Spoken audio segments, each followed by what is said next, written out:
18 मार्च 2018 India versus Bangladesh Nidahas trophy का वो final match जब दिनेश कार्तिक के कैरियर ने एक नया मोड़ लिया। शुरू से शुरू करते हैं इस रोमांचक मैच की रोमांचक कहानी को। वक्त था 19वें ओवर का और भारत के 5 विकेट गिर चुके थे। कप्तान रोहित सहित कई बड़े खिलाड़ी आउट हो चुके थे। 19वां ओवर, सामने थे दिनेश कार्तिक और बॉल थी रुबेल हुसैन के हाथ में। यहाँ से लड़ाई आर या पार की थी। यहाँ से भारत या तो जीत सकता था या फिर हार। और जो सिचुएशन थी उससे साफ पता चल रहा था कि भारत की हार पक्की है। लेकिन बैटिंग पर आए कार्तिक के मंसूबों में कुछ और ही चल रहा था, जिसकी भनक ना तो दुनिया को थी ना तो बांग्लादेश को।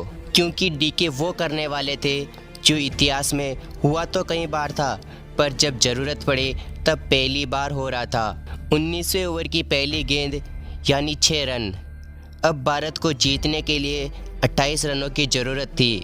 19वां ओवर और दूसरी गेंद, यहाँ डीके ने 4 रन मारकर बांग्लादेश को ये बता दिया कि अभी मैं जिंदा हूँ और मेरे जीते जी जीत तुम्हारी नहीं हो सकती। डीके की बैटिंग को देखकर साफ नज़र आ रहा था कि ये बंदा किसी और का गुस्सा बांग्लादेश पर उतार रहा था, क्योंकि उस दिन डीके को बॉल नहीं फुटबॉल नज़र आ रही थी। जो बॉल डीके के सामने आती वो बॉल बाउंड्री के पार जाती। पहली 3 गेंदों पर डीके ने वही कमाल किया जिसकी उनसे उम्मीद थी। पहली 3 गेंदों पर डीके ने रुबेल हुसैन को 6-4-6 का पहाड़ा पढ़ाया। दिनेश कार्तिक ने 19वें ओवर में मात्र 6 गेंदों पर 24 रन जड़ दिए। अब भारत को जीतने के लिए अगली 6 गेंदों पर सिर्फ 12 रनों की जरूरत थी। लेकिन मेन स्ट्राइक पर थे विजय शंकर।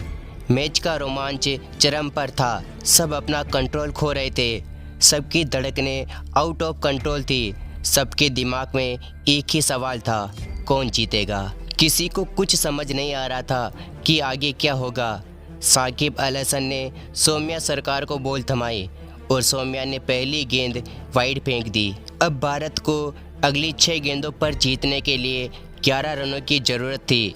और ऐसी स्थिति में विजय शंकर वही करते हैं जिस बात का डर भारत को था, यानी वो डॉट बॉल खेल गए। फिर अगली बॉल विजय ने किसी कदर स्ट्राइक चेंज की। अब स्ट्राइक पर थे मैच के महानायक यानी दिनेश कार्तिक। लेकिन डीके ने भी 1 रन लेकर स्ट्राइक चेंज कर दी।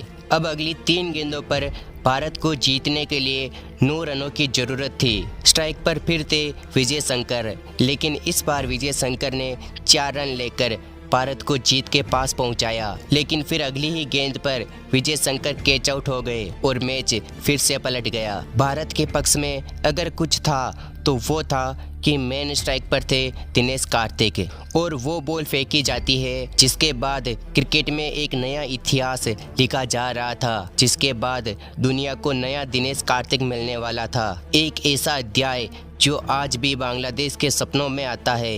एक ऐसा मैच जिसे आज भी बांग्लादेश नहीं भुला पा रहा, जिसकी यादें आज भी बांग्लादेश के जहन में ताज़ा है। निदास ट्रॉफी 2018 का वो फाइनल आज भी बांग्लादेश के जहन में जिंदा है।